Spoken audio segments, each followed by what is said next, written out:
Do you think there's any credence to that warning that a similar fate could befall Pakistan? Well, I think this is a discussion I've had with quite a few people, especially Sri Lankans or those observing South Asia.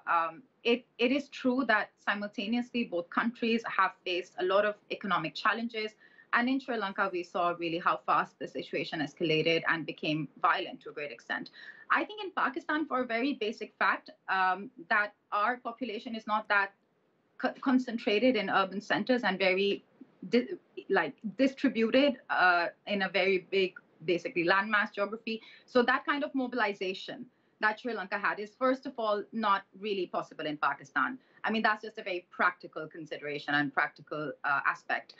But that said, in terms of is it possible for the crisis to get that bad in terms of our current economic situation? I think perhaps not. But that said, there are also simultaneous warnings in Pakistani social media and also mainstream media that don't be that confident.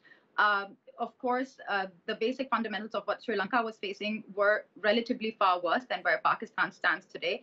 But that said, we need to have a tangible, coherent economic policy. We need to, on some level, develop a consensus on this. And that is the only way that projects in Pakistan that are supposed to increase Pakistan's capacity to become a more sustainable economy, to generate more revenue, such as the China-Pakistan Economic Corridor, they're only possible if we are able to provide an environment that is friendly for investors.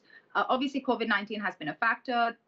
There are various factors. It's not just Pakistan's governance that's to be blamed. And just like Shuja Nawaz mentioned, we also have security challenges emerging.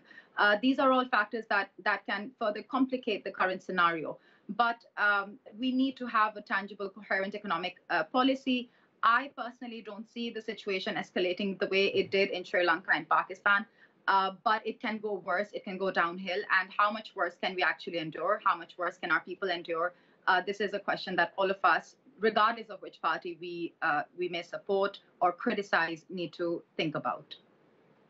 I'm sorry to interrupt, but I think it's well worth picking up on Zoon's point that Pakistan has has a public debt of 70% of GDP, which is not very high for most countries compared to most countries.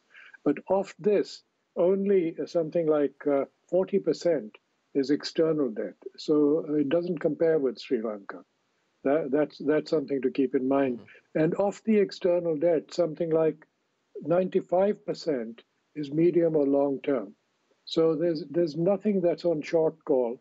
It's just a question of a temporary financing gap that has occurred because of repayments this year, which is why Pakistan is scrambling to meet the IMF conditions.